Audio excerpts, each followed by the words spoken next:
इसके लिए उन्होंने एक कमेटी बनाई है ना, 7 मेंबर की कमेटी, जिसको राधाकृष्णन कमेटी नाम दिया गया, जिसको हेड किया डॉक्टर राधाकृष्णन जी ने हेड करा। तो बेटा जो डिजर्विंग कैंडिडेट नहीं है, जो डिजर्विंग बच्चा नहीं है, उसके पेरेंट्स के पेपर खरीदने की धांधली नहीं कर पाएंगे। Exam centres private school private college में आ गए तो बेटा उनके हाथ में गेंद आ जाती है, तो बेटा उनके भ्रष्ट होने के पूरे पूरे चांस हो जाते हैं। बच्चों, हाल ही में हमारे जो एजुकेशन मिनिस्टर है मिस्टर धर्मेंद्र जी प्रधान, उन्होंने कुछ स्टेटमेंट दिया है नीट 2025 को लेकर, है ना। अपन आज की इस वीडियो में ये समझने की कोशिश करते हैं कि उसके क्या मायने हैं, क्या पॉसिबल चेंजेस आ सकते हैं, ठीक है। पर इससे पहले अपने को समझना पड़ेगा कि सिनेरियो क्या था। तो बेटा ये स्टार्टिंग हुई 2024 नीट से, है ना, नीट 2024 से, जब पेपर लीक की खबरें न्यूज़पेपर्स में आई कि नीट का पेपर लीक हो गया है ना। कई बच्चों को पेपर पहले से मिल गया और इस चीज का असर हमने रिजल्ट पे भी देखा, जो रैंक वगैरह आई, जो बच्चों के मार्क्स आए। तो बेटा कहीं ना कहीं ये गड़बड़ियां हुई है और ये कहीं ना कहीं कोर्ट ने भी एक्सेप्ट करा कि हाँ हुआ तो है। हालांकि नीट को रीनीट नहीं कराया गया, वापिस नीट का एग्जाम तो नहीं हुआ, लेकिन कोर्ट ने यह बोला कि यह चीज 2025 में ना हो, इसके लिए उन्होंने एक कमेटी बनाई, है ना, 7 मेंबर की कमेटी, जिसको राधाकृष्णन कमेटी नाम दिया गया, जिसको हेड किया डॉक्टर राधाकृष्णन जी ने हेड करा, के राधाकृष्णन जी जो उनका नाम है। तो उनको यह बोला गया कि अगला एग्जाम नीट 2025 एरर फ्री या 0 एरर के साथ कंडक्ट हो, ताकि बच्चों की लाइफ या फ्यूचर के साथ खिलवाड़ न हो। हमारी सोसाइटी में ऐसे डॉक्टर ना बन जाए जिनको एबीसीडी भी नहीं आती है लेकिन पेपर खरीद के डॉक्टर बन गए। तो उस चीज को एंश्योर करो आप, और जो एक्सपेक्टेड चेंजेस नीट में करने चाहिए, नीट पेपर में जो आपको लगता है कि क्या चेंजेस किए जाए जिससे नीट एरर फ्री हो पाए, वो आप करके बताओ, ठीक है। वो आप सुझाव हमें दो। तो उन्होंने अपने सुझाव माननीय सुप्रीम कोर्ट को सबमिट कर दिए। तो अभी जो लेटेस्ट बात है वो ये है कि उन्होंने जो भी प्रपोजल, जो भी 7 लोगों ने मिलकर एक्सपेक्टेड चेंजेस सोचे कि ये होने चाहिए ताकि नीट 0 एरर के साथ हो जाए, वो उन्होंने सुप्रीम कोर्ट को सबमिट कर दिए। वो सुप्रीम कोर्ट बिल्कुल जो उनको मिले है लिफाफा, वो उन्होंने दिया एनटीए को कि भाई आप ये देखो कि इसमें क्या किया जा सकता है। तो ये बेटा प्रपोज चेंजेस है, अभी हुए नहीं है, इन पर अब एनटीए विचार करेगा कि इनमें से हम क्या कर सकते हैं। तो उन्होंने क्या प्रपोज दिया है ना, और क्या चेंजेस होने की संभावना, उसके की पॉइंट्स बता देता हूं मैं आपको। जो रिपोर्ट सबमिट की गई राधाकृष्णन कमेटी द्वारा, राधाकृष्णन कमेटी द्वारा जो रिपोर्ट सबमिट की गई, बेटा राधाकृष्णन कमेटी द्वारा राधाकृष्णन जी द्वारा, कमेटी बोलो, कमेटी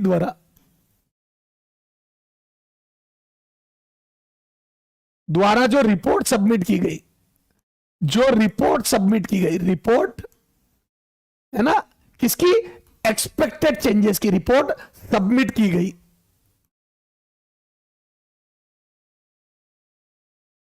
है ना। उसके की पॉइंट ये, एक तो वो कह रहे हैं कि भैया आपको 0 एरर एग्जाम बनाना है तो मल्टी स्टेज एग्जाम हो। सर पहले तो बताओ मल्टी स्टेज का क्या मतलब है। तो मल्टी स्टेज का मतलब है कि भैया एक पारी में मत कराओ, 2 पारी में कराओ, 2 चरणों में करा दो। स्टेज 1 जैसे जेई में होता है स्टेज 1 एंड स्टेज 2,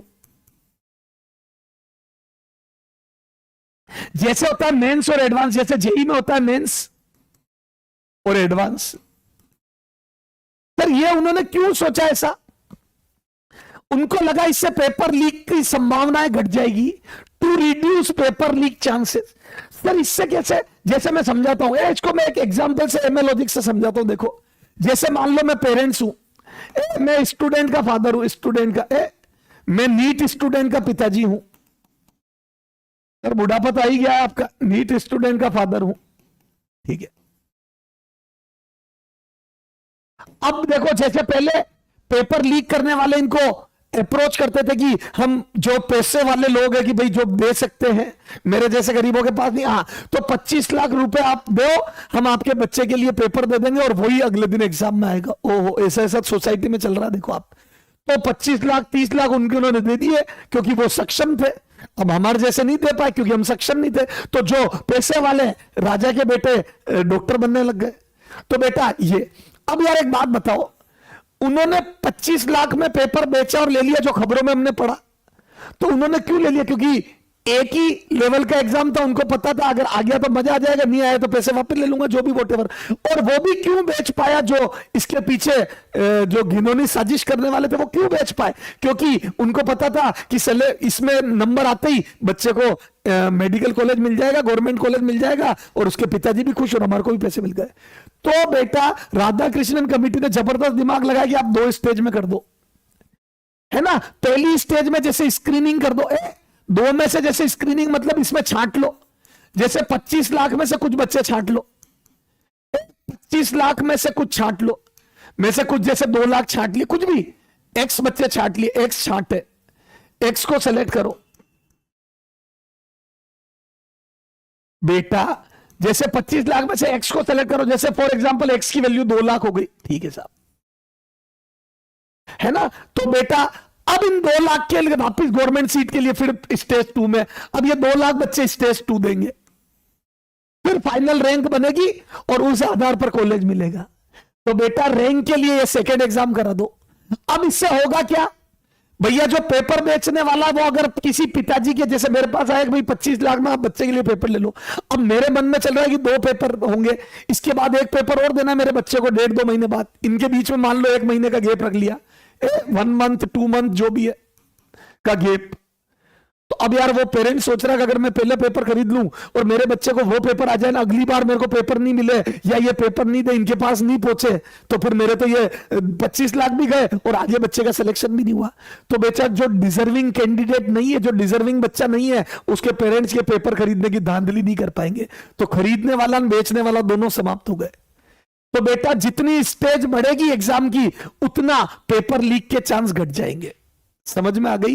तो बेटा ये बहुत बढ़िया प्रपोजल है और मुझे ऐसा लगता है, मेरा जो अनुमान है, देखो ये मैं कुछ भी नहीं हूं, मैं तो मच्छर के समान हूं, लेकिन ये चेंजेस होने के काफी चांसेस है। हो सकता है इसी बार ये चेंजेस लागू हो जाए। तो अब एनटीए बताएगी कि वो क्या क्या कर सकती है। इसकी फाइनल जो उन्होंने बोला जनवरी से पता चलेगा बच्चों को, तो जनवरी से अपडेट आना चालू हो जाएगी। अभी पूरा टाइम है उनके पास सोचने विचारने का। तो ये मुझे लगता है कि ऐसा होना संभव है। ठीक है, अगर आप मेरे से पूछोगे तो ये आपको हो सकता है 25 में देखने को मिले कि 2 पेपर होंगे, पहली बार में कुछ बच्चे सेलेक्ट होंगे, फिर उनका वापस एग्जाम होकर फाइनल रैंक लिस्ट बनेगी, उस हिसाब से सारे कॉलेज मिलेंगे, आपकी रैंक इससे बनेगी। इससे क्या हो गया, अब पेपर लीक होने की संभावना है नगण्य हो गई, क्योंकि 2 बार कोई पेपर ना तो खरीदेगा और ना 2 बार किसी के पास पेपर मिलने की संभावना है। भैया लीक वाले का ठीक है सर, तो जेई की तरह 2 स्टेज में पेपर होने के चांस है।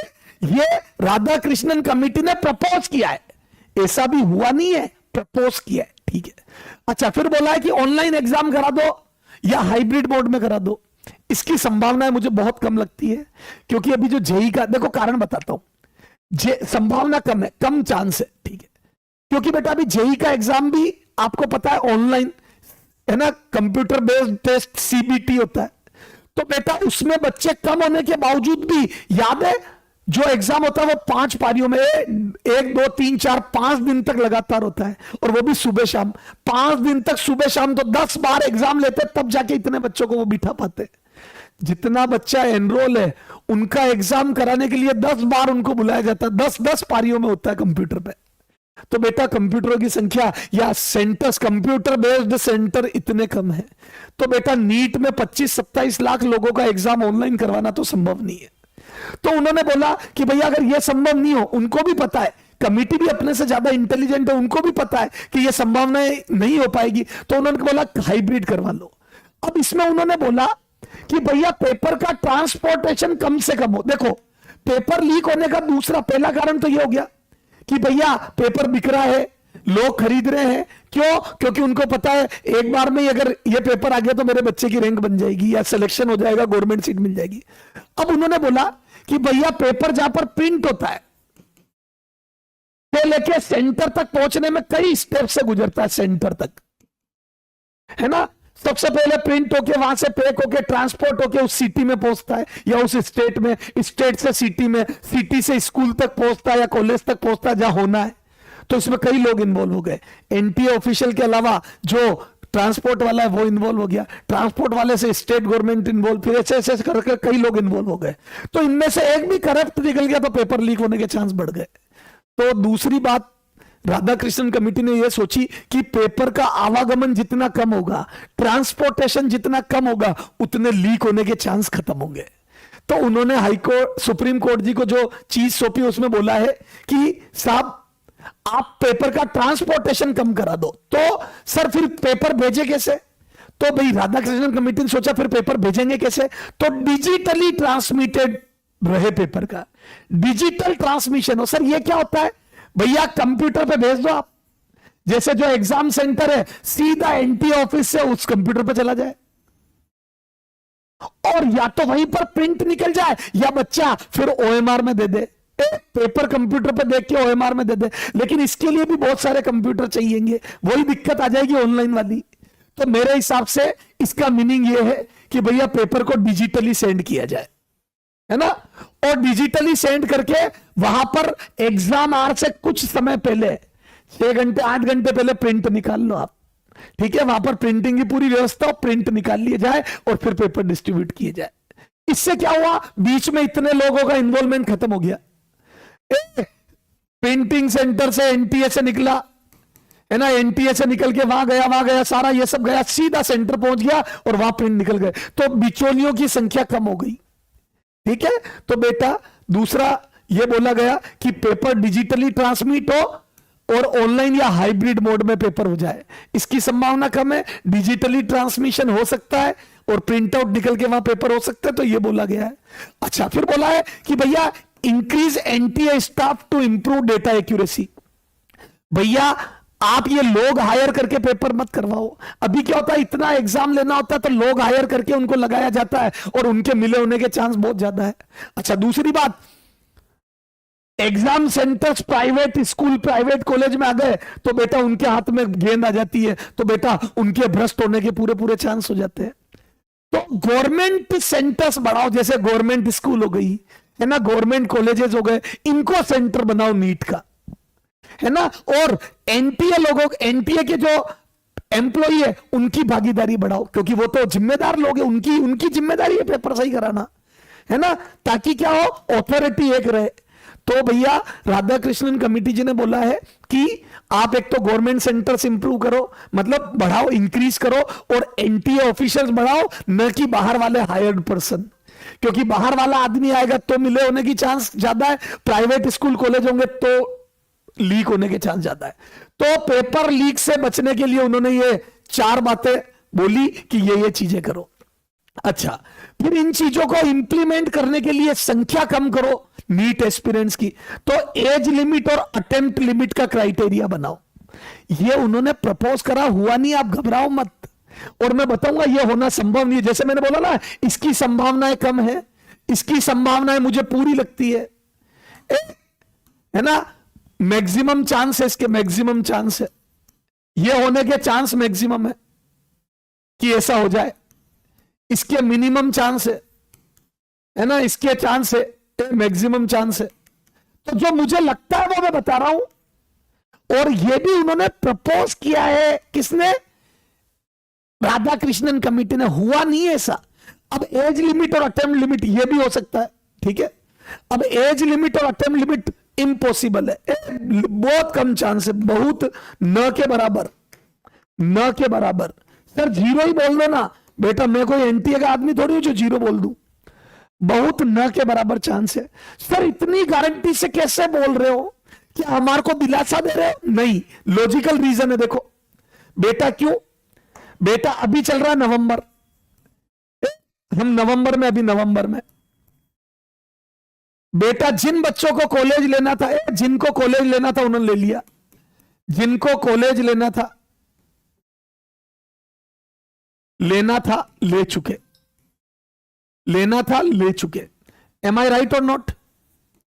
बेटा जिन भी बच्चों को कॉलेज लेना था वो ले चुके, जिनको आगे प्रिपरेशन करनी थी, ड्रॉप लेना था, उन्होंने चालू कर दी।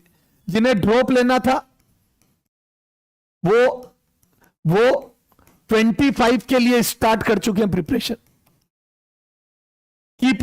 स्टार्ट कर चुके हैं। तो जिनको आगे स्टार्ट करना था उन्होंने कर दिया, जिनको बेटा कॉलेज लेना था उन्होंने कॉलेज ले लिया। तो क्या हमारे पास आज अगर हमें कोई कहता है, मान लो मैं तो कह रहा हूं मैं तो मेरी बात करता हूं, मेरा 6th अटेम्प्ट है, मैं तो कह रहा हूं मेरा 5th अटेम्प्ट है ना, और अगर एनटीए बोल देती नहीं भाई जी 2025 में तो 4 अटेम्प्ट ही मैक्सिमम, नीट स्टूडेंट 4 अटेम्प्ट ही ले सकता है ना, नीट स्टूडेंट नीट में 4 अटेम्प्ट ही कर देते हैं वो।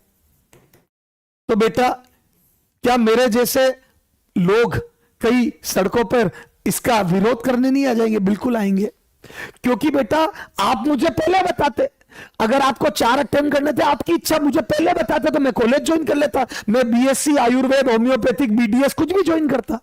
मेरे को आप पहले तो बताते, आपने पहले तो बताया नहीं, आप कह रहे हो तो मैं आप कहां जाऊं? तो क्या बच्चे की लाइफ खराब कर दोगे आप? संभव ही नहीं है।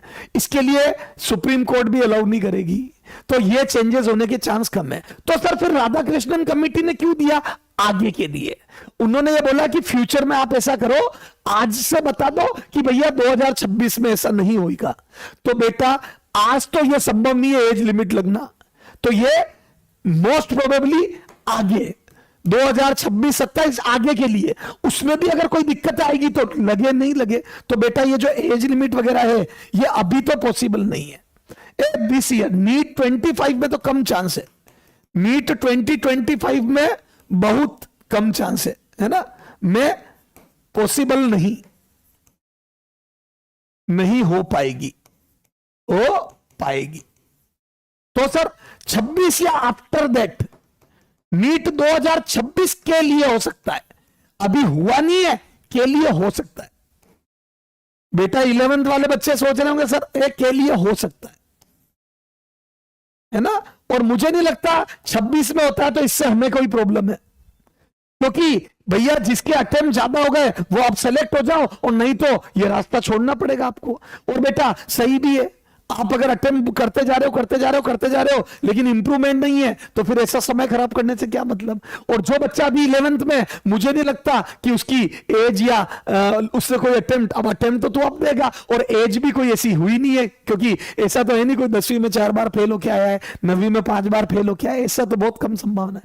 तो बेटा जो बच्चे भी 11th में, उनको तो कोई तकलीफ ही नहीं होगी एज लिमिट और उससे। तो 2026 में मुझे नहीं लगता अगर एज लिमिट और ये अप्लाई होते हैं तो किसी को कोई समस्या होगी। और ये अप्लाई करना मुझे लगता है सही भी है कहीं ना कहीं, क्योंकि कई बार बच्चे बहुत ज्यादा अटेम्प्ट करने के बाद भी फिर छोड़ते या नहीं हो पाते, तो उनके पास कोई ऑप्शन नहीं बचता है। बेटा बच्चा इमोशनली 6-6, 7-7 अटेम्प्ट कर लेता है, और मान लो उसके बाद भी नहीं हो पाता, तो फिर उसके पास कोई ऑप्शन ही नहीं बचते आगे, क्योंकि एज बहुत हो चुकी होती है।